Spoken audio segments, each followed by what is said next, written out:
여러분 안녕하십니까? 신통방통 윤태윤입니다. 크리스마스 잘 보내셨습니까? 오늘 아침 신문 만나보겠습니다. 먼저 조선일보입니다. 여전히 문정부 인사들이 지금 공기업의 수장으로 가득 채워져 있다는 보도가 나왔습니다. 공기관 임원 86%가 여전히 문정부 인사들로 채워져 있습니다. 새 정부 출범 7개월이나 됐는데 임원, 대통령이 권한을 행사할 수 있는 그 임원 자리 3,000여 개 중에서 2,655명이 전 정부 때 임명된 사람들입니다. 무려 86%나 전 정부 때 임명된 사람들입니다. 350곳에 달하는 공공기관 중에서 윤 정부가 임명한 임원은 10%뿐. 게다가 이 10% 중에서도 112자리, 3.6%는 공석이었던 자리였습니다. 그래서 여권에서는 국정 운영 방해가 된다는 지적도 나오고 있는데 대표적으로 원경환 석탄공사 사장, 문재인 정부 시절에 서울지방경찰청장까지 지낸 경찰 공무원이어서 석탄 전문성이 전무한 사람입니다. 그리고 나희승 코레일 사장 역시 전 정부가 추진하려던 남북철도 연결 전문가로서 지금의 남북 상황과는 전혀 맞지 않다는 지적이 나오고 있고, 윤형중 한국항공공항공사 사장, 정기환 마사회 회장 등도 역시 전 정부 말에 임명된 사람이어서 3년 임기를 다 채운다면 윤 정부 5년의 절반 이상을 전 정권 사람들이 함께하게 되는 꼴이 돼버렸습니다. 상황을 좀 지켜보도록 하겠습니다. 두 번째 신문 보겠습니다. 동아일보입니다. 지역구 예산 나눠먹기. 자, 법정 기한을 지난 2일이었죠. 훌쩍 넘겨서 24일에 예산안이 통과됐습니다. 그럼에도 불구하고 여야 의원들은 너도 나도 자기 자랑, 칭찬을 하기 급급한데 이런 보도도 나왔습니다. 3년 만에 총 지출을 깎고는 여야 지역구 예산 나눠먹기 했다. 그리고 긴축 재정 강조하면서 예산 삭감했는데 여야 지도부에는 대폭 증액됐다는 보도가 실렸습니다. 대표적으로 한번 보시죠. 국민의힘 정진석 비대위원장 63억 3천만 원, 성일종 정책예산은 111억 원, 권성동, 장제원 역시 35억 원, 49억 원. 민주당도 마찬가지입니다. 민주당도 우원식 예결특위위원장 36억 원, 위성권 원내 정책 수석 부대표 62억 2,200만 원, 그리고 박정 예결위 관사 42억 5천만 원. 이런 얘기들이 비판의 대상이 되고 있습니다. 개인 홍보 현수막용 예산이라는 비판도 여전히 나오고 있습니다. 다음 신문 보겠습니다. 한겨레 신문입니다. 믿을 건 너뿐이었어. 과연 누구를 가리키는 걸까요? 예금이었습니다. 지금 막대한 시중의 자금이 이제 갈 곳, 투자할 곳을 잃어버린 상황에서 은행에 예금으로 몰리고 있다는 어떤 보도가 나왔습니다. 무려 186조 원이나 늘어났다고 합니다. 도표 보겠습니다. 은행 정기 예금이 증가했습니다. 지난해 12월 말 기준에 778조 원이 은행 정기 예금에 몰렸었는데 올해 1년 만에 올해 10월 말 기준으로 965조 318억 원, 그러니까 186조 원이 늘어났다는 보도가 나온 겁니다. 왜냐하면 주식, 부동산, 가상자산, 지금 모두 다 힘든 상황이기 때문에 가상자산 같은 경우에는 거의 엉망진창이 돼버린 상황입니다. 그래서 금리가 13년 만에 최고치로 올라갔던 영향도 있고 이런 것들이 맞물리면서 사실상 역대 최대치로 예금으로 돈들이 몰려들고 있다는 보도가 나왔습니다. 계속해서 살펴보겠습니다. 마지막 네 번째 신문 보시죠. 조선일보입니다. 수사검사 실명, 얼굴 뿌렸다. 민주당 얘기입니다. 이재명의 민주당을 자처하고 있는 이재명 대표, 이재명 대표를 향한 수사망이 점점 조여오자 민주당에서는 이재명 수사검사 16명의 실명과 얼굴을 뿌려버렸습니다. 열성 지지층의 좌표 찍기 이런 지적도 나오고 있고 서울중앙지검과 수원지검 압박하고 있다는 보도도 나오고 있습니다. 이 내용 지금 저희가 바로 살펴볼 예정입니다. 본격적으로 이야기해보겠습니다. 그 전에 패널분들 소개해드립니다. 반갑습니다. 이재명 대표를 향한 검찰의 수사망이 지금 조여오고 있습니다. 그러자 민주당이 급기야 이 대표를 수사하는 검사들의 실명과 사진을 공개하는 행태를 보였습니다. 논란과 비난을 자초하고 있는 겁니다. 스스로 좌표 찍기 논란을 만들었지만 오히려 적반하장식으로 필요하면 앞으로 더 공개할 수도 있다. 협박까지 하고 나섰습니다. 관련 영상부터 보겠습니다. 검찰의 창작 완성도가 매우 낮은 것 같습니다. 이 연기력도 형편없는 것 같습니다. 검찰이 수사를 해야지 쇼를 해서야 되겠습니까?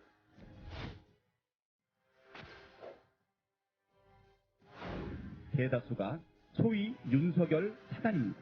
정치 보복에만 자원을 집중하는 정치 검찰의 면모를 제대로 보여주고 있습니다.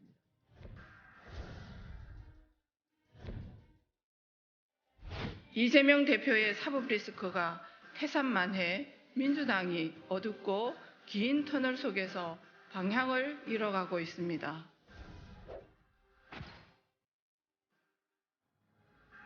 지금 야당 파괴하고 정적 제거하는데 힘쓸 때입니까? 이재명이 그렇게 무섭습니까? 자, 민주당은 검사들의 얼굴과 이름이 담긴 자료를 만들어서 전국의 지역위원회에 전달한 것으로 알려졌고, 그리고 이 명단은 이미 SNS상에 다 퍼져버렸습니다. 동아일보 보겠습니다. 야권이 이재명 수사검사 16명의 이름과 사진을 공개했습니다. 여권에서는 공격하기 위한 좌표찍기다, 이런 비판이 나오고 있습니다.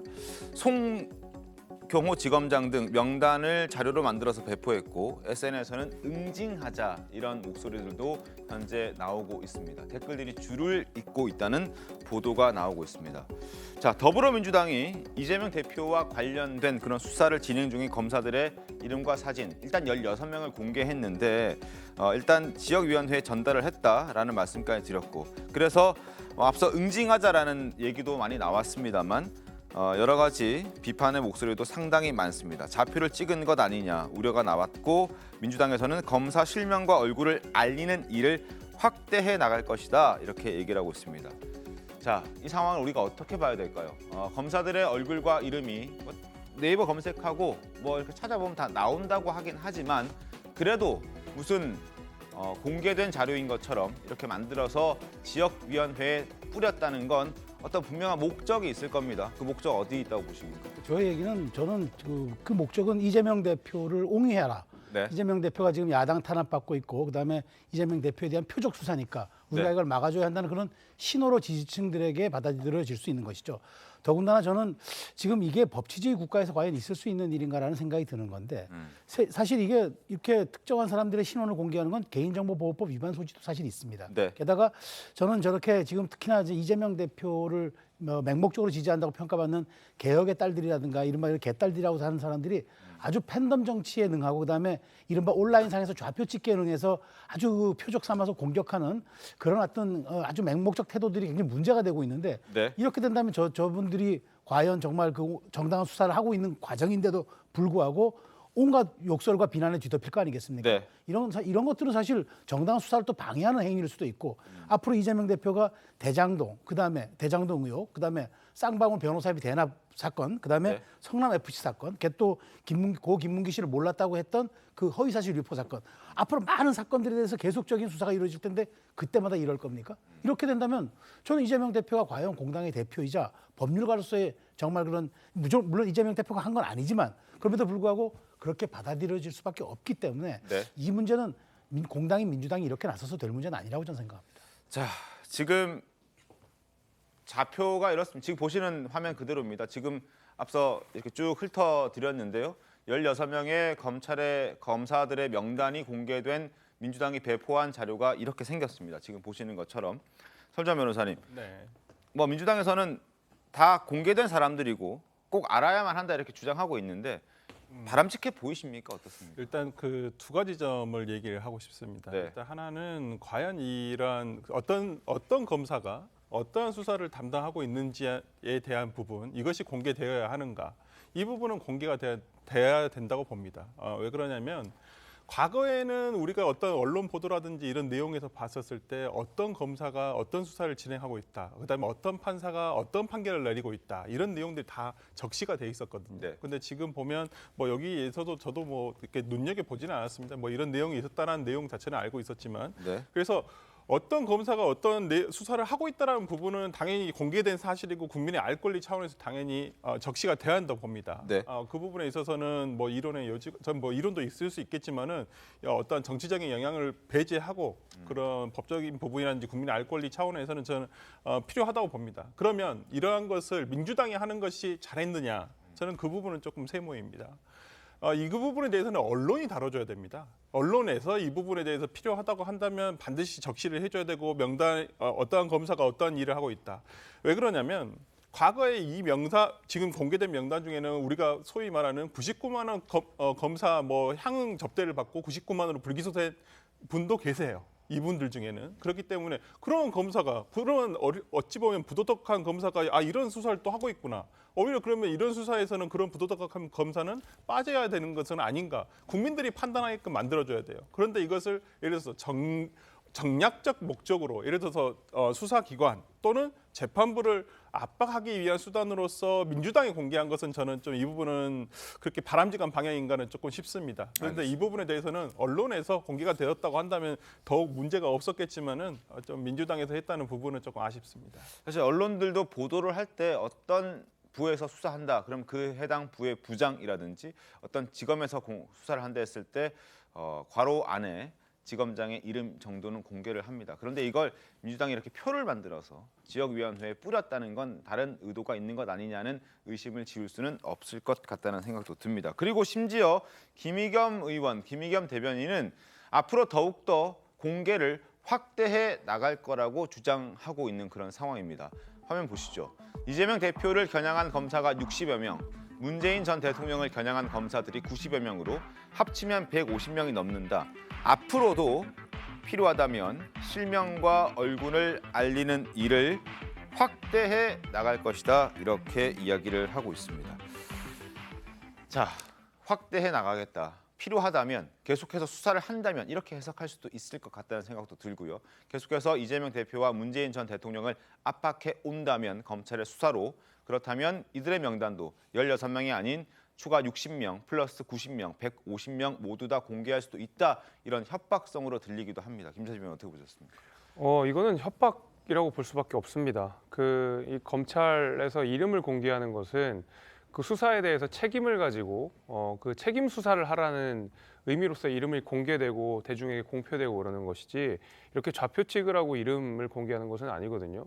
지금 검사들 대상으로 90명 공개하고 150명 공개하고, 저는 그 다음 수순도 너무 선명하게 보입니다. 네. 예를 들면 민주당에 대해서 비판적인 언론을, 어떤 비판적인 기사를 쓴 언론인에 대해서도 좌표 안 찍겠습니까? 당연히 기자들 역시도 자기의 이름을 걸어서 기사를 낼 텐데, 앞서 설주환 변호사님 언론에 역하려고 하지만 저는 민주당이 이런 태도로 간다 그러면 앞으로 우리 민주당의 이재명 대표에 대해서 악의적인 보도를 한 기자들의 이름을 공개합니다 하고 50명, 100명 공개할 수 있는 것이거든요. 얼마든지 이거 확장할 수 있는 겁니다. 처음에는 검사로 시작했지만 그 다음에 기사로, 그 다음에 얼마든지 일반 대중들에게도 이재명 대표를 비판하는 누군가도 좌표 찍어서 공격하라고 할 수 있는 것이거든요. 저는 이거 굉장히 민주당이 말 그대로, 이건 전 사실상 망조라고 생각할 정도로 굉장히 심각한 문제라고 생각하는데, 얼마 전에 그 민주당 내에서도 초선 오적이라고 불리면서 그 조국 전 장관에 대해서 비판을 했던, 사과를 해야 된다고 했던 그 초선 오적이라고 불리는 5명의 초선들에게 좌표를 찍어서 사실상 업무를 마비를 시켜버린 그 경험들이 작년에 있었거든요.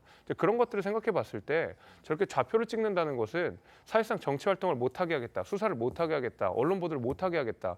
저는 그런 의도로밖에 읽히지 않기 때문에 지도부가 나서서 이렇게 했다, 그다음에 대변인이 나서 이렇게 얘기했다라는 것은 정말 민주당이 민주주의의 어떤 국가 정당으로서, 그다음에 어떤 법치주의를 상징하는 정당으로서 스스로를 포기한 것이 아닌가라는 심각한 회의가 듭니다. 알겠습니다. 최단일 변호사님, 법적으로는 문제가 없습니까? 일단 현재 상태로 단순히 좌표 찍기를 했다, 아니면은 어떤 위력을 가하기 전에 스스로 위력을 검찰이 느낀다라고 한다면 법적으로 문제는 없겠죠. 예를 들면 거기를 더 넘어서서 협박이라든지 위력을 가해서 그럴 경우에는 공무집행 방해 같은 것들이 될 수 있는데, 저는 이게 법적으로 문제가 있는지 없는지 전에 좀 심각한 문제가 있을 것 같다는 우려가 되는 게 뭐냐면 사법 시스템 자체는 중립적이어야 됩니다. 네. 여론에 의해서도 이것이 영향을 받으면 안 돼요. 그래서 대부분이 예를 들면은 판사라든지 검사 같은 경우에는 사건을 수사하거나 재판을 할 때에는 그와 관련된 신문도 잘 안 봐야 된다라는 얘기들을 하거든요. 왜냐하면 여론에 좌지우지되면 안 되기 때문에 법적인 잣대로 제대로 판단을 해야 되는데 이런 식으로 되면 검찰이라든지 법원이 압박을 받을 수밖에 없습니다. 검찰이나 법원도 사람이기 때문에 네. 그렇다고 한다면 과연 민주당이 그렇게 검경 수사권 독립을 주장을 하면서 원했던 제대로 된 수사, 중립적인 수사가 이루어질 수 있겠는가? 저는 그 부분이 좀 많이 우려스럽다는 생각이 들고 있습니다. 알겠습니다. 어떻습니까, 강세희 평론가님? 네, 최근 정치권에서 이렇게 좌표 찍기를 해서 누군가에 대해서 탄압을 하는 모습을 보여주는 것은 지양돼야 되는 어떤 사례라고 보고요. 다만 민주당이라든지 민주당 당원들이 보기에는 검찰의 어떤 조사들이 민주당을 좀 탄압하는 듯한 느낌을 많이 받고 있는 듯한 오해를 하고 있는 것 같습니다. 그래서 아무래도 이렇게 좌표 찍기라는 논란이 있다 보면 해당 검사들이 아무래도 좀 더 책임감과 공정함을 가지고 공정하게 수사를 할 수 있을까 하는 의도에서 정치적 행위로 보여주는데 어쨌든 이런 문화는 좀 지양되는 것이 좋다 이렇게 말씀드리겠습니다. 알겠습니다. 16명의 검사를 공개를 하면서 실수도 나왔습니다. 자, 어떤 내용인지 보겠습니다. 공공수사 2부 공직선거법 위반 수사를 하고 있는 윤사단의 이땡땡 부장검사라고 얘기를 해놨는데 사실 이 사람은 이땡땡 부장검사가 아니었고 해당 사진은 중앙지검의 성모모 차장검사의 사진을 올렸다.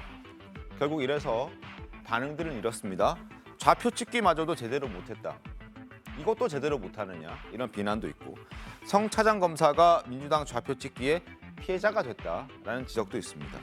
지지자들 움직여서 검사들을 위축시키려는 수법이다 비판도 나오고 있습니다. 이런 상황들이 계속 반복돼서는 안 되겠다는 생각이 들고 앞으로 김의겸 대변인의 말처럼 과연 더 공개를 할 것인지 민주당이 이런 여론을 보고도 더 공개를 할 것인지 말 것인지 이건 뭐 본인들의 판단이겠지만 한번 지켜보도록 하겠습니다. 그리고 이재명 대표는 28일 검찰 소환에 불응하겠다는 의지를 확고하게 드러내고 있습니다. 당에서도 안 간다라고 공식적으로 얘기한 적도 있습니다. 이재명 대표가 SNS에 올린 이번 주 일정들을 한번 보시죠.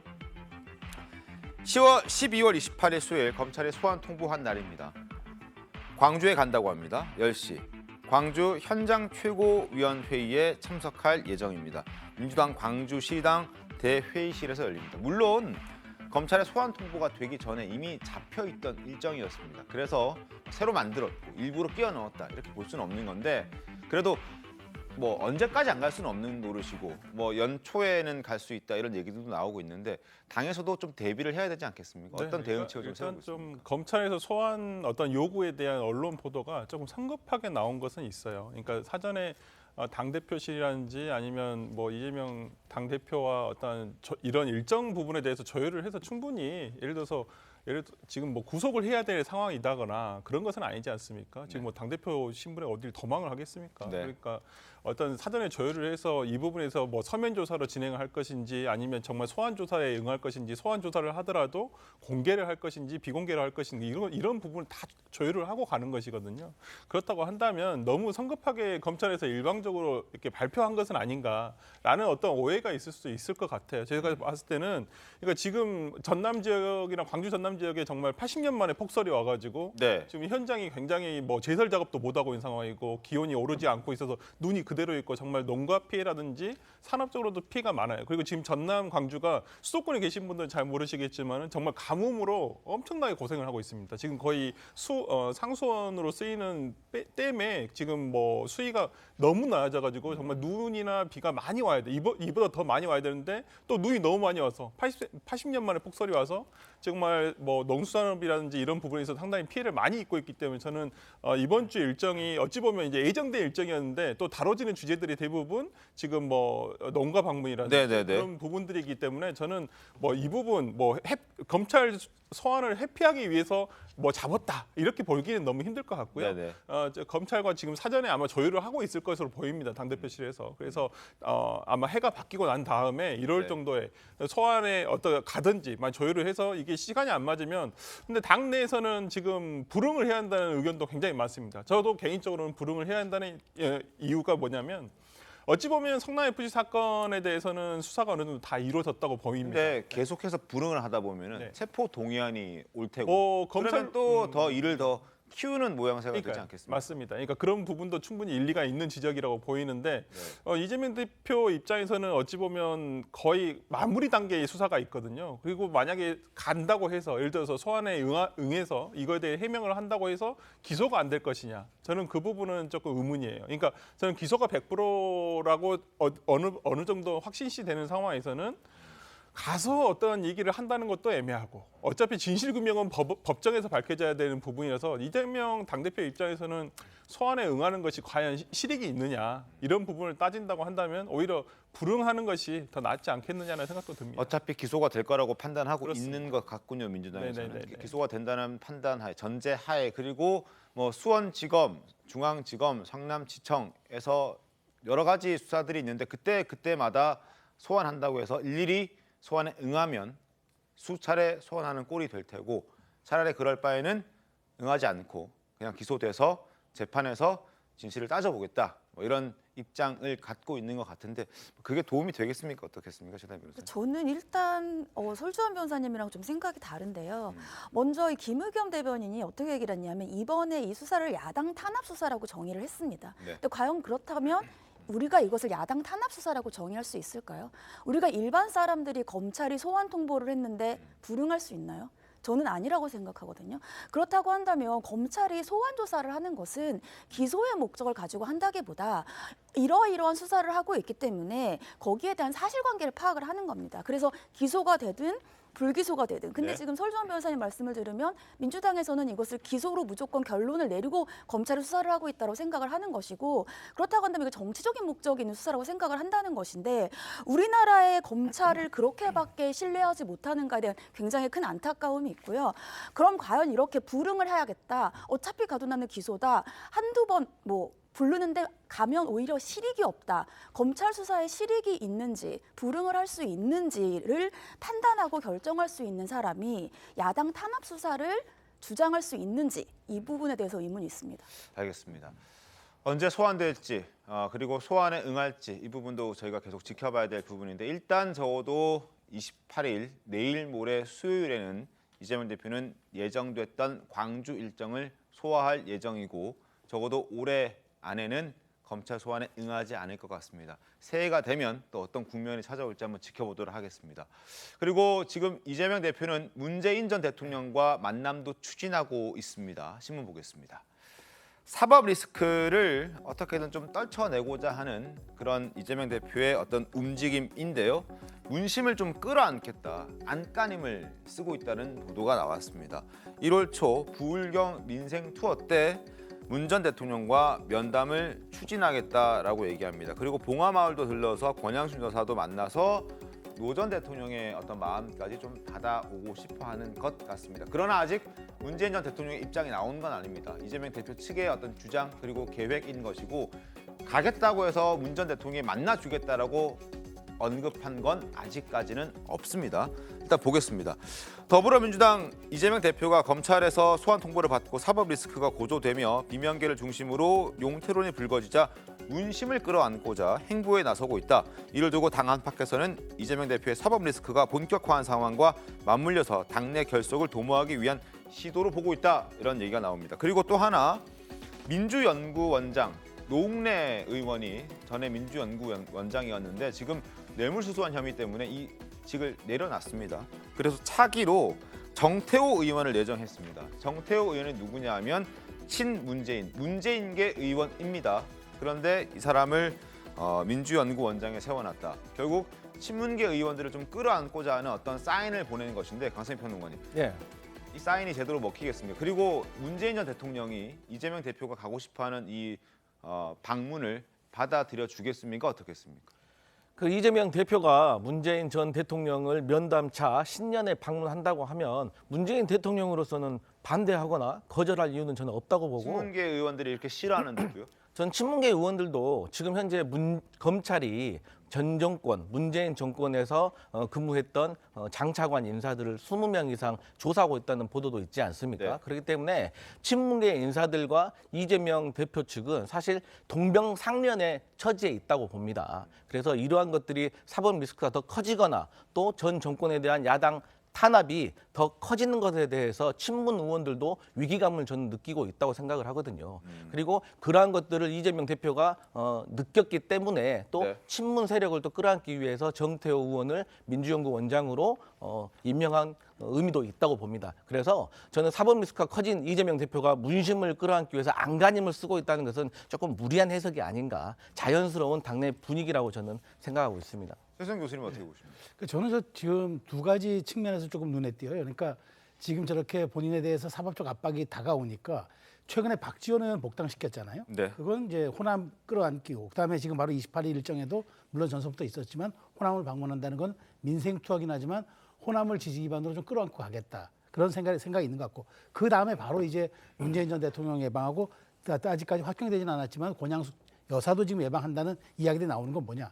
지금 자신이 지금 이렇게 처하고 있는 것이 민주당을 공격하고 있는 거기 때문에 그러니까 문재인 세력도 나한테 공격하지 말고 같이 한번 우리가 방어하자는 얘기인데, 저는 이건 좀 결이 달라요. 왜냐하면 지금 이재명 대표를 수사하는 거는 이재명 대표가 성남시장 시절에 저질렀던 일들에 대해서 그 일들에 대해서 인허가권 문제에 대해서 조사하는 거고, 대선 과정에서 있었던 일을 조사하는 거고, 지금 정부가 지금 현재 검찰이 문재인 정부를 수사하는 거는 정책에 대한 수사예요. 서해 공무원 피격 사건이라든가, 그다음에 뭐 지금 뭐 감사원이 하고 있지만 무슨 뭐 통계청 그 의혹 사건이라든가, 이런 것들에 대한 정책의 방향인데, 본인의 사법적 리스크와 다 문재인 정부에 대해서던 정책에 대한 수사를 같이 한 묶음으로 묶어가지고 이것을 민주당이 다 함께 방어해야 된다, 지금 그렇게 얘기를 하고 있는 것 같은데, 그렇게 접근하는 거는 저는 공당의 대표로서 온당하지가 않죠. 엄격히 분리돼야 할 사안을 개인 비리와 그다음에 당의 전 정부의 어떤 정책에 대한 문제를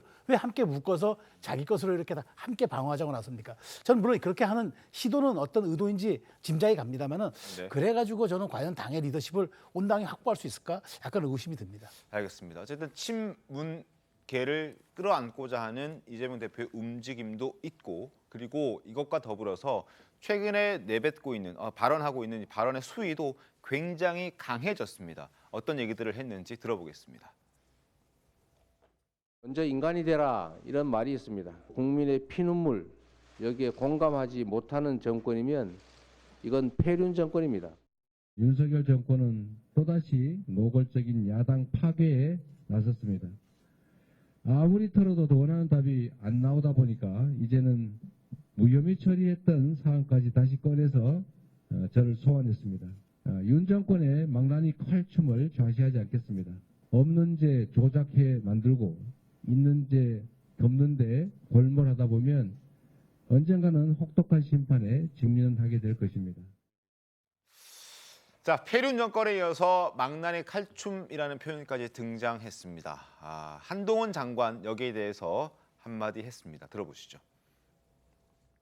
야당 탄압이다 뭐 말 많은데 좀 수사를 받는 정치인이 과도하고 과장된 발언을 하는 것은 자주 있는 일 아닙니까? 그런데 다른 일반적인 많은 국민들처럼 이 나라 사법 시스템 안에서 대응하시면 될 문제고, 그래야만 하는 것이 이 나라 법이라고 생각합니다. 뭐 일반적인 소환 통배에 응할 수가 없다 이런 말씀까지 나왔는데요. 이 나라 사법 시스템 안에서 대응하시면 될 문제라고 생각합니다. 자, 과도한 또 지나치게 과한 발언들이 나오는 부분에 아마 많은 분들도 왜 저렇게까지 대응을 할까 하는 생각도 하는 분들이 계실 수도 있습니다. 그리고 신년 기자회견도 설 전에 할 거라는 전망도 나오고 있는데, 아마 그쯤 되면 더 강한 메시지가 나오지 않을까요, 김재섭 위원님? 뭐 아무래도 그럴 수밖에 없습니다. 계속 이제 언론에 대응하는 이재명 대표의 말의 수위가 계속 높아지고 있거든요. 근데 지금 이재명 대표는 지금 자신을 향한 모든 검찰의 수사를 야당 탄압이라고 전제를 해놓고 나서 바라보고 있는 것 같아요. 이야기를 들어보면 그런 전제를 깔고 있다 보니까 사실은 민주당에서 내놓는 대응이라든지 이재명 대표의 말도 여론전을 하겠다라는 식으로 읽힐 수밖에 없거든요. 네. 우리가 조금 전에 자료 화면에서도 다뤘던 내용 중에 그 검찰들의 명단을 공개한 것을 보면 그냥 명찰만 공개한 게 아니라 앞에 윤사단이라는 이름을 정확하게 붙였거든요. 그러니까 이것은 윤석열 대통령의 지시하에 이루어지는 것이다라는 것을 프레임이다. 암묵적으로 지금 제시하고 있는 것이고 본인을 향한 소환이라든지 아니면 재수사에 대해서도 이거 야당 탄압이다. 아주 공개적으로 프레임을 걸어놓고 있는 상황이거든요. 그런 상황 속에서 지금 민주당이 이야기하고 있는 민생은 사실은 온데간데 없이 다 사라져버리고 오직 이재명 대표의 100일 지금 한 120일 정도가 된 지금 시간까지 사실은 다 이 검찰의 수사에 대한 대응 내용밖에 안 나오고 있는 상황이거든요. 그러다 보니까 100일 때에도 아무런 메시지가 없다가 결국 나온 메시지가 지금 이재명 대표를 향한 수사에 대한 비판, 윤 정부에 대한 비판으로 결국 끝이 났거든요. 저는 그런 연장선상에서 당연히 신년에 기자회견을 한다 하더라도 지금 이재명 대표를 향한 여러 가지 검찰 수사들이 다 부당하다. 이것은 다 정치적이다라는 얘기를 하면서 동시에 그 모든 책임을 윤석열 정부와 검찰에게 돌리는 방식으로 아마 기자회견이 일어나지 않을까라고 생각합니다. 알겠습니다. 기자회견도 저희가 좀 지켜보도록 하겠습니다. 이재명 대표가 지금처럼 계속 소환을 거부한다면 검찰로서도 체포동의안을 국회로 보낼 수밖에 없을 겁니다. 이재명 대표도 지난 9월에 교섭단체 대표 연설을 통해서 의원으로서 누리는 특권 뒤에 숨지 않아야 한다라고 주장했던 적이 있고 그때 여야 국회의원들에게 박수갈채를 받았던 적이 있습니다. 그 모습 보겠습니다. 국회 특권 내려놓기도 미루지 않겠습니다. 면책 특권 뒤에 숨어서 거짓을 선동할 수 없도록 하겠습니다.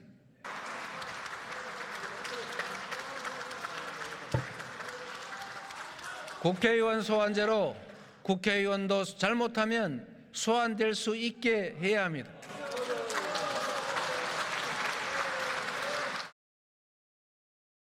잘못하면 소환될 수 있게 해야 합니다. 모든 특권 뒤에 숨어서는 안 됩니다라는 주장을 대국민 앞에서 했던 게 지난 9월이었습니다. 이제 본인의 일로 다가올 수 있거든요.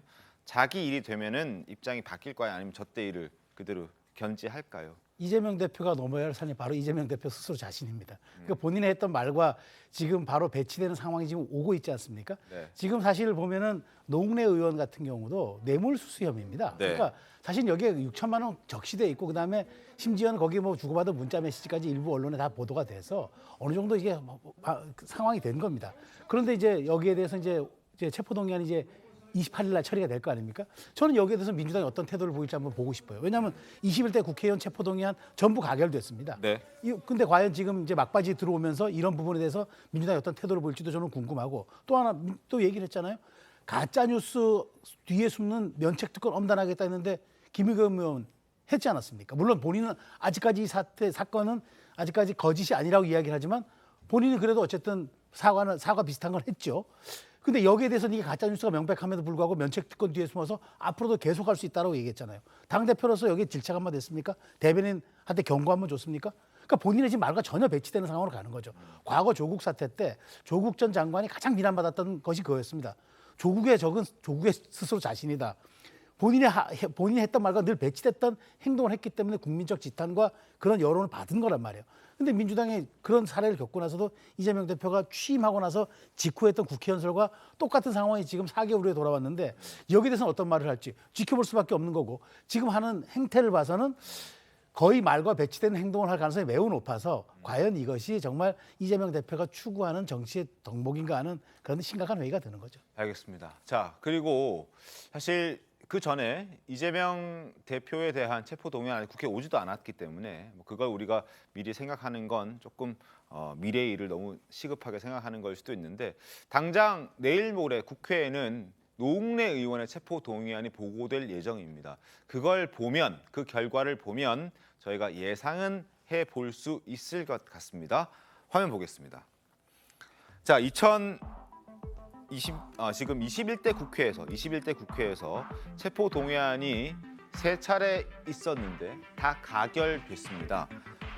정정순 의원 회계 부정 가결, 이상직 전 더불어민주당 의원 배임 횡령 가결됐고 정찬민 국민의힘 의원 뇌물수수로 가결됐습니다. 그리고 남은 사람이 지금 노웅래 의원, 이것 또한 뇌물수수 6천만 원, 그리고 집안에 3억 원의 돈다발이 있었다는 그 부분. 물론 그 부분은 혐의에 들어가진 않았습니다만 그 부분도 지금 따져보고 있는 상황인데 28일에 표결에 붙여집니다.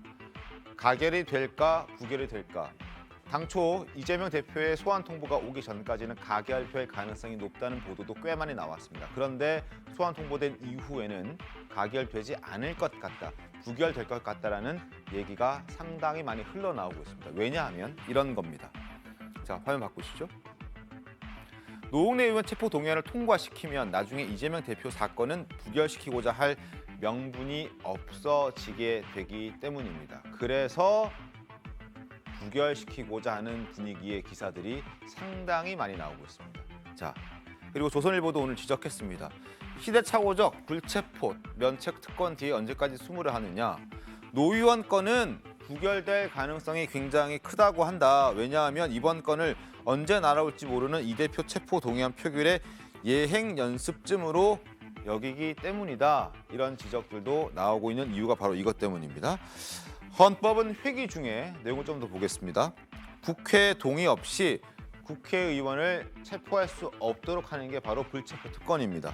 과거 군사 정권이 국회 위에 군림하면서 억압당하던 그 시절 의원들의 활동을 보호하려는 취지였는데 언젠가부터는 이걸 자신들의 잘못을 피해가는 어떠한 면죄부로 전락했다는 그런 지적도 함께 나오고 있습니다.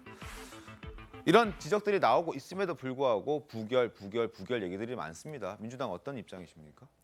네, 저는 그 노웅래 의원에 관련된 혐의와 관련해서 지금 이미 언론에서 재판이 시작돼 버린 건 아닌가 이런 우려가 매우 큽니다. 네. 왜냐하면 검찰에서 흘렸는지 아니면 언론에서 취재를 잘 해가지고 혐의를 지금 많이 예상을 하고 있는지 모르겠지만 어쨌든 노웅래 의원 측에서 주장하는 것은 본인은 사실 무근이라고 강력하게 주장을 하고 있고 네. 또 검찰 측과 본인과의 의견이 많이 엇갈리는 면이 있거든요. 그런데 이런 상황에서 국회의원이라고 해서 사성 국회의원이 뇌물 그 수수 혐의가 있다고 해서 체포를 해버리면 오히려 국회의원도 대한민국 국민의 한 사람인데 이에 법적 방어권을 너무 침해받는 것은 아닌가. 어차피 사성 국회의원이나 된 사람이 도주를 하거나 이미 압수수색을 통해서 증거가 확보된 상태인데 체포를 한다는 것은 저는 노웅래 의원의 어떤 법적 방어권도 보장을 해줘야 되지 않나 이런 생각을 하고 어차피 국회에서도 국회의원들이 다 개개인의 판단을 하고 있는 거지 뭐 이재명 대표와 연결을 시켜서 예행 연습으로 부결을 시켜야 된다는 것은 너무 과도한 주장이다. 저는 그렇게 생각합니다. 알겠습니다. 방탄 국회가 될지 아닐지 그 부분은 이틀 뒤면 확인이 가능합니다. 한번 지켜보겠습니다. 자, 그리고 더불어민주당의 신현영 의원, 이 닥터카 탑승 논란이 잦아들지 않고 있습니다. 그런데 논란 이후에 적극적인 해명 대신 침묵으로 일관하고 있던 신 의원이 KBS와의 인터뷰 기사를 수정해달라고 요구했다는 것이 확인됐고 KBS는 이를 받아들여서 신 의원의 요구대로 기사를 수정해줬습니다. 어떤 내용을 수정해달라고 했을지 화면 보겠습니다. 신현영 의원이 논란 이후에 기사 수정을 요구했습니다. 그리고 KBS는 이를 수용해서 기사 내용 일부를 수정해 줬는데 어떤 내용인지 보겠습니다. 자, 11월 2일 당시 인터뷰 기사는 이랬습니다. 당시 현장 상황은 어땠습니까? 라는 기자의 질문에 신 의원은 현장은 그야말로 아수라장이었다.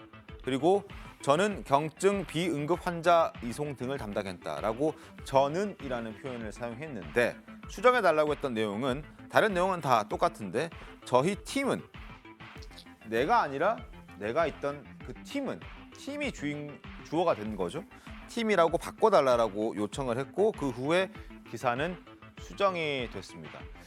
본인 생각했을 때 이 발언이 좀 문제가 될 것 같다 그런 생각이 들어서 수정을 요구했을 텐데 나중에 혹시 모를 법률적 다툼까지 고려한 건 아닌가 하는 생각도 들거든요. 차이 기자님 있습니까? 네, 일단 이 언론 보도에서 문제로 지적하고 있는 것 중에 하나가 표찰입니다. 그 표찰이 있어야지 현장에 접근할 수 있는 권한이 있는 것인데 네. 과연 신현영 의원이 그 표찰을 가질 수 있는가? 지금 그 명지대 병원과 관련되어서 얘기가 나오는 것이 뭐냐면 그 표찰 자체도 의료인에 관련된 표찰은 아니었다는 거예요. 그럼에도 불구하고 같이 닥터카를 타고 표찰을 가지고 거기 들어갔으면 본인이 권한이 있는 사람이어야 된다는 것을 스스로도 인지하고 있었을 거라고 저는 보고 있습니다. 네. 근데 그럼에도 불구하고 사실은 권한이 없었던 것이죠. 그러니까 저는이라고 얘기를 한 이후에 저는이라고 했을 때에는 개인적인 권한이 없기 때문에 그 팀의 일원이어야지만 현장에 접근할 수 있고 그 표찰을 가지고 있을 수 있는 권한이 있다라고 생각한 것 같습니다. 그런데 그런 표찰 자체도 의료인의 표찰이 아니었고 닥터카 자체도 탈 수 있는 권한이 없었던 것이죠. 그리고 실제로 거기에 갔을 때에도 어떠한 의사로서 역할을 하지 않았기 때문에 본인 스스로도 저런 부분이 향후에 문제가 있을 것 같은 생각이 들었기 때문에 수정을 요구한 것이 아닌가라는 생각이 듭니다. 알겠습니다. KBS도 뭐 기사 수정을 해줬다 이런 보도까지 확인이 된 상황입니다. 자, 그리고 신 의원은 참사 당시 논란이 제기된 이후에 일관되게 해왔던 주장은 의원이 아닌 의사로서 디메 팀과 함께 움직였다 이렇게 말했습니다. 근데 이것 또한 논란이 계속되고 있습니다. 일단 그 목소리부터 들어보겠습니다. 의료인 출신이신데 특히 재난 대응 의료팀 출신이에요. 그래서 이태원 참사가 나자마자 중앙응급 의료센터에서 호출을 받아서 디메시라는 재난 응급 의료팀 원으로 갔습니다. 그 연락이 의원님한테서 온 거예요? 제가 자발적으로 간 거죠. 나라도 가서 보태야 되겠다 힘을. 예, 같이 의료진으로 가겠다.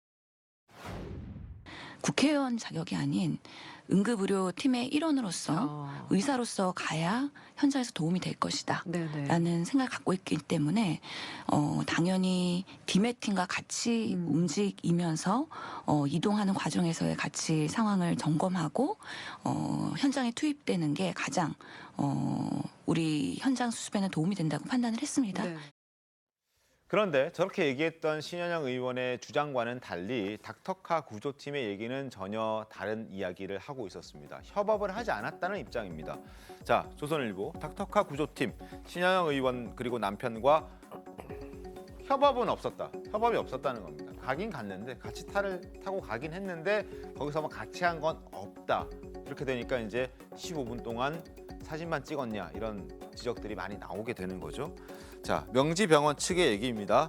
재난의료지원팀 디메스는 자체적으로 현장 활동을 했다며 신 의원 일행과 같이 협업한 내용은 없다 이렇게 밝혔습니다. 그리고 신 의원은 SNS와 언론 인터뷰 등을 통해서 재난의료지원팀원으로서 또 저희 팀이라며 이런 협업들을 했다라고 얘기했던 것이 전혀 반대되는 그런 입장이 전해진 것이고, 또 하나 지금 남편 동승도 미리 알리지 않았다 이런 얘기들도 함께 나오고 있습니다. 그리고 최근 5년간 명지병원에서 이 디메 팀이 응급 현장에 갔던 적이 꽤나 있는 것 같은데요. 이런 보도가 나왔습니다. 최근 5년간 명지병원 닥터카가 출동 과정에서 이번처럼 별도 장소를 경유한 것은 처음이라고 한다. 누군가 사람을 태우거나 해서 어디를 들렀다가 가는 게 이번에 처음이었다는 겁니다. 최근 5년 동안에 적어도. 자, 신 의원 과연 의사로서 현장 방문했던 것이 맞는지 이런 의문점들이 계속해서 커져지고 있습니다. 현장에서 어떤 구조 활동을 했던 것도 의문이 드는 그런 상황인데요. 추가적으로 나왔던 내용들도 한번 더 살펴보겠습니다. 화면을 좀 바꿔주시기 바랍니다. 닥터카 탑승 논란 신현영, 커지는 의혹들. 앞서도 말씀드렸던 기사를 수정해달라는 의혹도 있고, 그리고 협업하지 않았다는 의혹도 있는데, 여기에 직접 명지병원에 전화를 걸어서 나 데리고 가라 이런 요구도 했다. 근데 센터와는 합의가 없었고 남편의 동승 여부도 이때 연락했을 때는 언급한 적이 없다라는 겁니다. 그리고 신현영 탑승 닥터카 현장에서 지원 대기. 다른 닥터카 같은 경우에는 현장에서 어떠한 일을 했다라는 구체적인 업무 보고가 적혀져 있었음에도 불구하고 유독 신현영 의원이 탑승했던 그 명지병원 닥터카는 대기만 하다가 그 자리를 떠났다는 내용만 있었습니다. 그리고 의료진 목록에는 신현영 의원 부부의 이름은 없었습니다. 다른 닥터카 팀은 응급 환자 파악 등 구급 활동을 했는데 하지 않았다라는 것. 그리고 국립중앙의료원에서 다시 현장으로 이동한 그 당시에 복지부 소속 공무원이 운전을 했다라는 것도 나왔습니다. 복귀할 때 복지부 차를 이용했는데 그때도 복지부 고위 공무원을 시켜서 운전하게끔 했다, 이런 지적들이 나오는 겁니다. 어떻게 좀 보셨습니까? 저는 사실 신현영 의원이 저렇게 초반에 저렇게 사실 지금 명지병원에 전화를 건 것도 사실은 이례적인 거거든요. 저게 중앙의료원 종합상황실에 있는 내부 유선망, 내부 비상연락망을 알아내가지고 명지병원에 전화해서 이걸 보내라고 했는데, 제가 거기까지는 100번 이해한다고 쳐요. 근데 그 다음에 저는 상황에 대한 문제가 아니라 거짓말로 일관하고 있잖아요. 해명이 모두 거짓말. 저는 공직자의 자세가 실수할 수 있습니다. 그러면 이걸 거짓말로 일관한다는 건 공직자의 자세가 안 돼 있는 거예요. 더더군다나 거기 가면서 그때 당시 그 재난의료팀 닥터카가 했던 일은 이 신현영 의원 부부를 픽업해서 현장에 간 것 외에는 아무런 한 일이 없이 돼버리니까 사후 보고서에서도 아무 한 일이 없다고 쓸 수밖에 없는 거 아닙니까?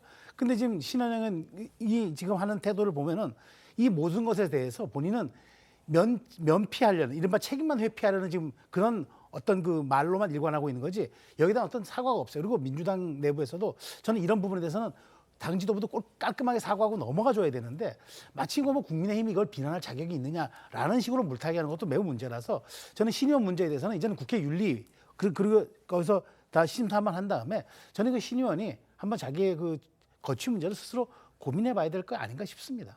알겠습니다. 상황을 좀 지켜보겠습니다. 그리고 지금은 어쨌든 입장을 구체적으로 얘기하고 있지 않은데 조금 시간이 지나고 나면 신 의원도 어떤 입장을 밝힐 수 있는 상황이 되지 않겠습니까? 그때 어떤 얘기하는지 좀 기다려 보겠습니다. 자, 다음 주제 가겠습니다. 충격적인 소식입니다. 중국이 비밀 경찰서를 서울 한복판에 만들어서 6년 넘게 운영했다는 의혹이 제기됐습니다. 이 의혹이 사실이라면 이들은 식당을 운영하는 척하면서 사람들을 감시하고 대한민국 주권을 침해해 왔던 겁니다. 자, 심각성은 다르지만 식당을 하면서 경찰 업무를 수행한다는 컨셉의 영화가 몇 년 전 우리나라에서 대박을 쳤던 적이 있습니다. 그 영상 잠깐 보겠습니다. 지금까지 이런 맛은 없었다. 이것은 갈비인가 통닭인가? 너 왜 맛있어? 엄마! 왜 자꾸 장사가 잘 되는데? 자, 영화 속 경찰들은 마약 조직을 소탕하기 위해서 치킨집을 운영했다는 컨셉이었는데, 실제로 중국 공안이 반체제 인사를 감시하기 위해서 우리나라에 비밀 경찰서를 만들었다는 겁니다. 활용될 것으로 추정되는 장소를 보면 바로 이곳입니다. 아마 지금 시청하시는 분들 중에서 이곳을 잘 아는 분도 계실 겁니다. 송파구에 있다고 합니다. 한강에 지금 이렇게 둥둥 떠 있는 중국집입니다. 대단히 크죠? 중국집인데 이곳을 비밀 경찰서로 활용했다는 의혹이 제기돼 있는 겁니다. 자, 비밀 경찰서는 전 세계 53개국에 102곳이 설치돼 있다고 지금 알려져 있습니다.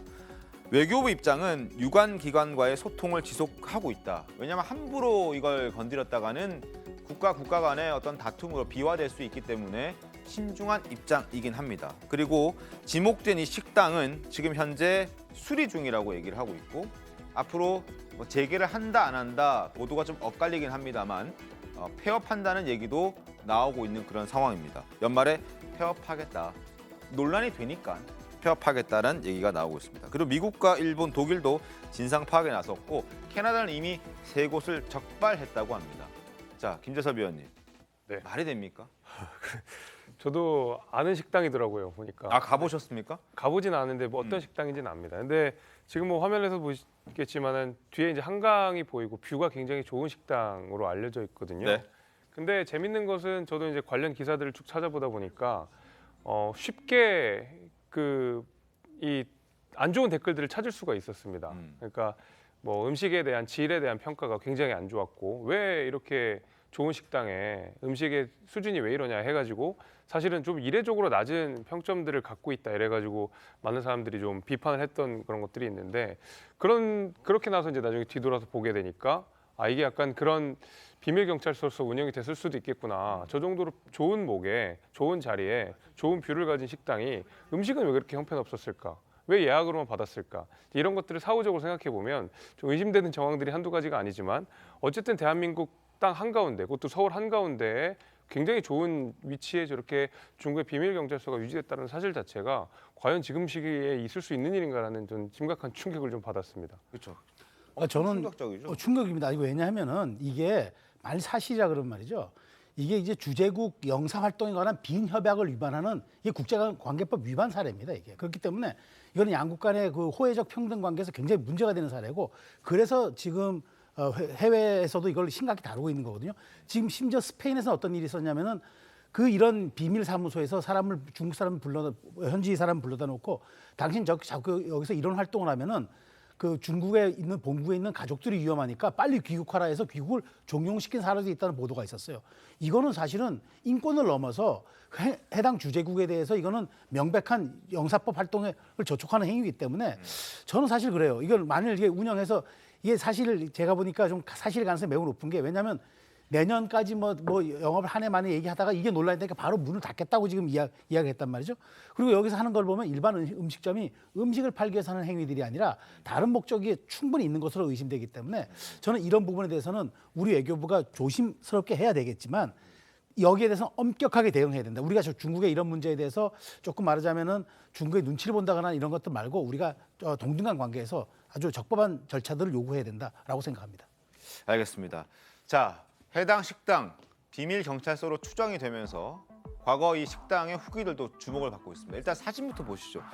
이게 배달된 상태의 자장면이 아닙니다.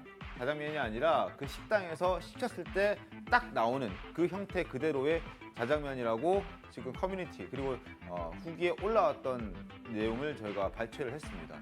말도 안 되죠. 이렇게 주면 요즘에 난리 납니다. 지금 불만 쇄도하고 이 가게 문 닫아야 되는데 6년 동안 버텼다는 겁니다. 코로나 국면도 이 가게는 이겨냈다는 거죠. 그리고 심지어 탕수육도 이게 이 튀김 옷이랑 안에 돼지고기랑 이게 제대로 붙어있지도 않고 엉망진창이었다는 겁니다. 자, 음식이 너무 성의 없다. 배달 음식도 이보다는 나을 것 같다. 직원들이 서로 키득거리면서 중국어로 대화한다. 얼마나 기분 나쁘겠습니까, 손님들이. 알아듣지도 못하는 말을 쥐들끼리 이렇게 기분 나쁘게 키득거리는 것. 기분 나쁜 일이고 분위기와 위생 모두 별로였다. 직원들이 간단한 한국어도 못 알아듣더라. 탕수육이 냉동식품과 같다. 음식 파는 사람들이 맞느냐라는 의심이 들 정도로 이곳의 음식은 엉망이었다라고 후기들이 이렇게 많이 올라와 있습니다. 자, 수많은 식당들이 어렵고 코로나 국면에서 많은 사람들이 폐업도 하고 어려움을 겪었는데 이곳은 꿋꿋하게 버텼는데 굳이 이 타이밍에 이 비밀 경찰서로 지목이 되고 난 다음에 갑자기 인테리어 공사를 한다는 등등 폐업한다는 등등 이런 얘기가 나오니까 이곳이 맞는 것 같다는 생각도 듭니다. 자, 그리고 신문 하나 더 저희가 준비를 했는데 조선일보 신문을 좀 보도록 하겠습니다. 어떤 내용이 담겼냐면 이 비밀 경찰서만 운영을 했을까? 혹시 다른 건 더 없을까 하는 그런 의심을 지우지 않고 있는 겁니다. 중국이 시진핑 집권 이후에 저돌적으로 뭔가를 추진하고 있다. 그래서 해외 주요 국가에 불법적으로 침투하고 있다는 지적을 받고 있다. 각국의 공무원, 정치인, 학자들에게 돈과 선물, 심지어 미인계를 갖다 붙이면서 접근해서 깊숙이 침투하고 있다. 과연 한국은 예외였을까? 이런 지적들이 나옵니다. 그리고 이종찬 전 국정원장 얼마 전에 책을 냈는데 그 책에 이렇게 표현되어 있다고 합니다. 중국은 견제하면서 친하게 지내고 친하게 지내면서 경제하는 것을 계속할 수밖에 없는 나라다. 그러지 않으면 그 틈에 문어에게 먹히듯이 먹혀버릴 것이다. 중국의 비밀 경찰서 경고음이 울렸을 때 각 분야를 점검, 제대로 후속 조치하지 않으면 부지불식간에 나도 모르는 사이에 중국의 반식민지가 되어버렸을 것이다. 이런 지적들도 나오고 있습니다. 강선평은 어떻게 좀 보셨습니까? 네, 저도 이 중국이 한국에서 비밀 경찰서만 운영했을까라는 의혹을 기사를 보면서 매우 충격적이었습니다. 네. 근데 저는 어떤 생각을 했냐면 중국이 과연 본인의 자국에게 어떤 국가 안보적으로 위협이 되는 어떤 반체제 인사들만 뭐 한국에 있는 비밀 경찰서에서 체포를 해서 본국으로 송환했을까?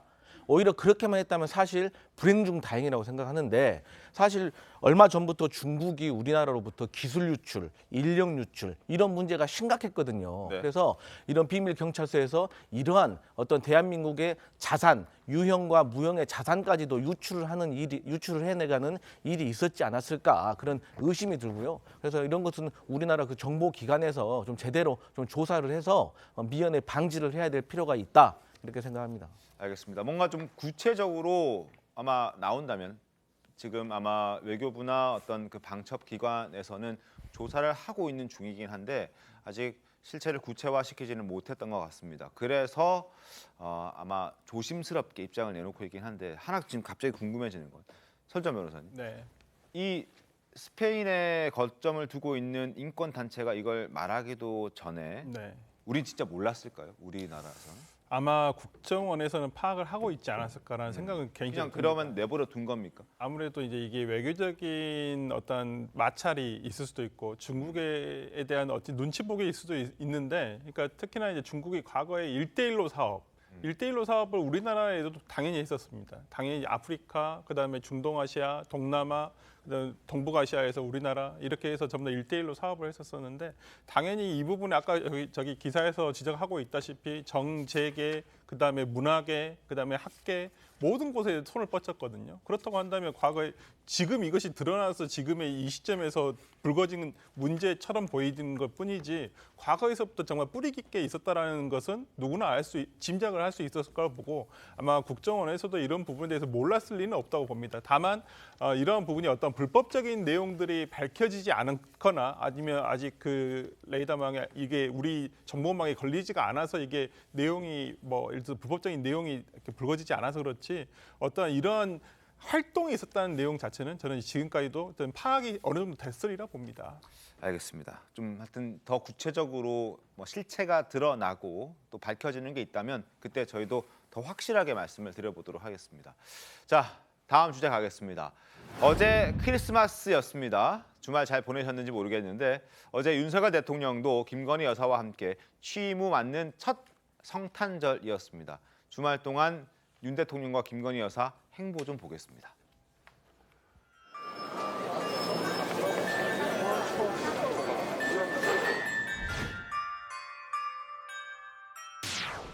아이 귀여워.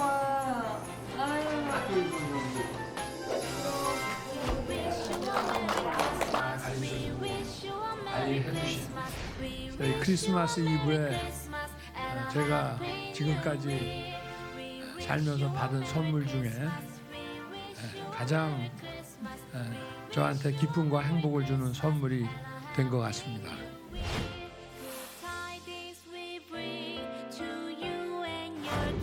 저는 우리 교회 유년부 출신인 줄 정말 지금 받은 이번에도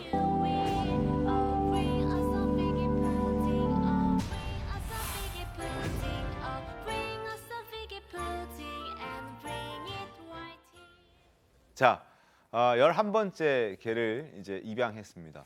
영상에서 보신 것처럼 윤석열 대통령과 김건희 여사 지금 세로미를 입양했는데 안내견을 꼭 맞이하겠다라고 대선 전에 공약을 했던 그걸 이번에 지켰다 이렇게 보는 시각도 많습니다. 과거 목소리 한번 들어보겠습니다.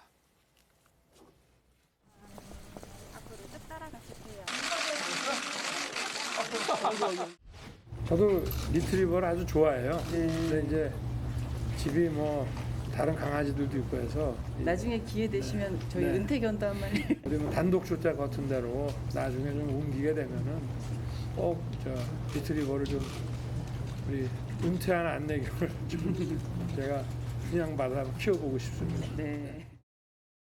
저때 저 약속을 이번에 크리스마스 때 지킨 거라는 평가들이 많습니다. 그리고 지난 21일 김건희 여사가 서울 아산병원에서 심장질환 수술을 받은 그 로타 군 격려한 것 영상으로 저희가 보여드린 적도 있는데 캄보디아 현지에서도 굉장히 많은 언론들의 관심을 받았다고 합니다. 현지에서 보도가 또 있었다면서요? 네, 맞습니다. 캄보디아 현지 언론도 상당한 관심을 보였고 제목이 캄보디아 심장병 어린이와 한국 대통령 부인이 서울에서 다시 만나다 이러한 제목으로 상당히 많은 보도가 나갔다고 합니다. 저는 이 기사를 보면서 우리나라 이 정치가 조금 부끄러워해야 되지 않을까라는 생각을 해요.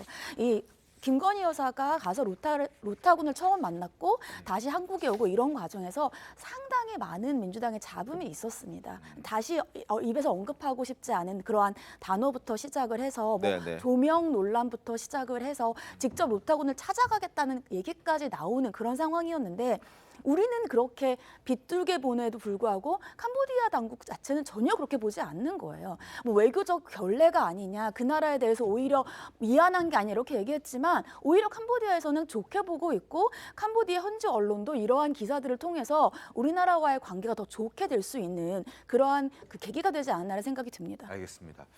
자, 그리고 윤석열 대통령 내년 1월 1일 TV 생중계로 대국민 신년사를 발표할 예정이라고 합니다. 신문 함께 보겠습니다. 결국 회견 없이 생방송 신년사만 하기로 했습니다. 어떤 기자들과의 질의응답 이건 하지 않겠다라는 입장은 그대로 갖고 있는 것 같습니다. 그리고 새해 첫날 3대 개혁 메시지, 연금, 노동, 교육 지금 계속 강조하고 있는 이 세 가지 3대 개혁 메시지를 이번에 한 차례 더 강조할 것으로 전망이 되고 있습니다. 그리고 형식은 이 기자회견이 아닌 일방적인 신년사 생방송 발표이지만 이 형식은 고민을 하고 있는 것 같습니다. 도어 스태핑도 지금 사라진 마당에 과연 소통 방식에 대해서 비판적인 여론들이 있습니다. 소통을 강조했던 윤석열 대통령인데 소통하지 않는 것 아니냐라는 얘기도 있고 그래서 도어 스태핑이 중단된 만큼 일방적으로 메시지를 전달하는 방식이 아닌 쌍방향 소통 창구를 마련해야 한다는 것 아니냐 이런 지적들이 있으면서 과연 어떻게 형식을 취할 것인가에 대한 고민은 지금 대통령실에서 하고 있는 것 같습니다. 자, 그리고 또 하나 다음 신문을 살펴볼 텐데 태영호 의원실에서 이러저러한 자료들을 배포했다. 그래서 뭐 문제들이 많았는데 그게 알고 봤더니 북한 해킹 조직이 해킹했던 거였습니다. 태영호 의원실입니다. 라고 사칭한 메일이 한수원 해킹한 2014년에 한수원을 해킹했던 북한의 정찰 총국 산하 해킹 조직 김숙희라는 게 드러난 겁니다. 외교원 직원, 기자 등으로 자신들을 속여서 안보 전문가 892명에게 피싱 메일을 보냈고 그중에 49명의 외교 자료 그리고 주소록 등을 유출했다. 경찰은 중소기업 13곳도 해킹을 당했고 돈을 요구받았다.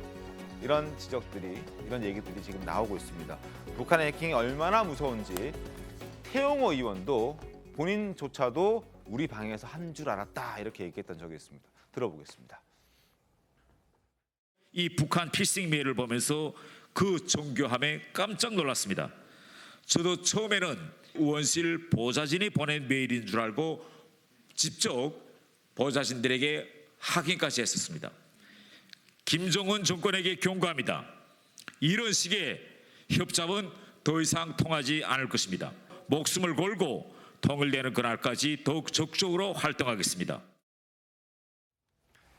해킹 수준이 과연 얼마나 대단하길래, 김재섭 위원님, 얼마나 대단하길래 본인도 속습니까? 북한의 해킹은 정말 세계적인 수준이라고 합니다. 거의 뭐 네로라 하는 해커들은 사실 다 북한에 다 있다 이런 얘기가 있을 정도로 특히 이제 북한이 그 김정은 정권의 자금난이 굉장히 지금 심각한 상황이기 때문에 북한의 대북 제재도 심해진 상황이고 결국 이 비트코인을 가지고 계속 비장을 만들다는 의혹들도 계속 있거든요. 그래서 이 해킹하는 것을 보면은 실제로 개인 정보를 빼내 가지고 뭐 완전히 다 해킹을 한 뒤에 협박을 해가지고 뭐 비트코인 일부를 받아내서 그것을 다시 자신들의 비자금으로 쓴다든지 이런 식으로 많이 있었고 과거에 보면 우리 공공기관들 해킹해가지고 막 서버 마비시키고 한 일도 굉장히 많지 않았습니까? 그래서 사실 이 북한이 바깥으로 뭐 어떤 대외 활동을 하거나 외교 활동을 할 수가 없는 상황이고 또 지금 모든 것이 다 첨단화된 상황이기 때문에 거의 국가의 많은 역량들을 해킹에 상당 부분 할애를 해서 어린 시절부터 이 양성을 한다고 합니다. 그래서 양성이 된 해커들이 이 세계 각국의 주요 기관들을 해킹해가지고 정보를 빼내고 때로는 이제 자산도 유출시키고 하는 방식으로 지금 이용하고 있는데 우리나라 여기 단호하게 대응해야죠. 우리나라도 IT 강국이고 북한의 해킹에 대해서도 충분히 막을 수 있는 역량들이 있다고 생각합니다. 그래서 이런 일들이 없도록 하는 것도 굉장히 중요한 일이 아닐까 생각합니다. 저는 지금 뒷받쳐서 국회 차원의 입법이 필요합니다. 왜냐하면은 우리나라가 그 IT 강국이라는 거 다 인정하잖아요. 근데 북한은 사이버전에서는 세계 2, 3위를 다투는 또 국가입니다. 그래서 근데 우리의 사회, 우리가 사이버 안보, 사이버 분야는 우리 그 공공 분야는 국정원, 그다음 민간 분야는 인터넷진흥원, 그다음에 군은 사이버 사령부가 담당을 해요. 그래서 이게 3원화가 돼 있어요. 미국, 일본 이런 나라들은 전부 1원화, 국가가 직접 관리하거든요. 근데 우리 지금 법이 안 돼 있어가지고 저는 국회에서 이 입법을 통해 가지고 이런 부분에 대응하기 위해서는 완센터로 운영을 해야 되기 때문에 이 부분은 좀 국회에서 논의할 필요가 있어 보입니다. 알겠습니다. 자, 마지막 이슈 가겠습니다. 마지막 이슈는 코로나 소식입니다.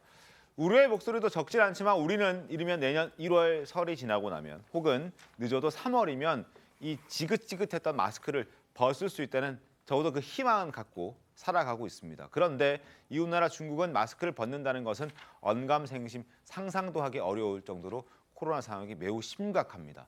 게다가 통계도 믿을 수 없는 상황이어서 불안감은 더욱 커지고 있는데 어느 정도인지 신문 통해서 잠깐 보겠습니다.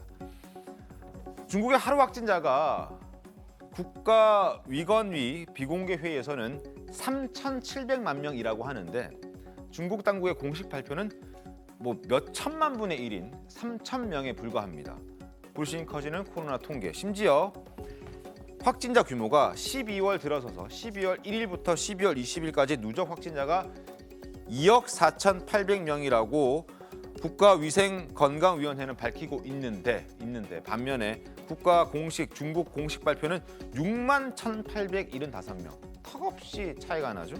그리고 20일 하루 확진자 앞서 말씀드려도 3,700만 명이었는데 중국 당국에서는 3,049명입니다. 그리고 베이징에서는 지금 얼마나 심각한지 병상도 없어서 눕지도 못하고 병상에 들어가지도 못합니다. 그래서 바깥에서 심지어 링거를 맞는 이런 웃지 못할 해프닝까지 벌어지고 있습니다. 지금 보시는 것처럼 지금 저렇게 걸터 앉아가지고 링거를 맞고 있습니다. 저렇게 앉아서 바깥에 저게 지금 링거를 맞을 수 있는 환경인지 뭐 믿겨지지가 않는데 저렇게 벽을 보고 사람들이 앉아서 빨랫줄 같은 걸 위에 걸어놓고 거기에 수액을 올려놓고 아래쪽에 빨간색 플라스틱 의자에 앉아서 마치 야외 포장마차에서 뭐 오뎅 먹듯이 지금 저렇게 링거를 맞고 있는 상황이 지금 중국의 모습입니다. 제로 코로나 폐기 이후에 의료 시스템이 붕괴 직전이 아니라 거의 붕괴됐다라고 봐도 무방할 정도로 부족한 사태들이 발생하고 있는 그런 모습을 여러분 보고 계십니다. 자, 저렇게 심각한 중국의 상황을 잠시 저희가 좀 보여드렸습니다. 코로나 상태가 중국이 굉장히 심각하다. 이게 심각하다는 말도 부족할 정도로 엉망이다. 이렇게 말씀을 좀 드리고 싶네요. 잠시 뒤에 돌아오겠습니다. 네, 오늘 준비한 신통방통 여기까지입니다. 내일 더 신통하게 돌아오겠습니다. 고맙습니다.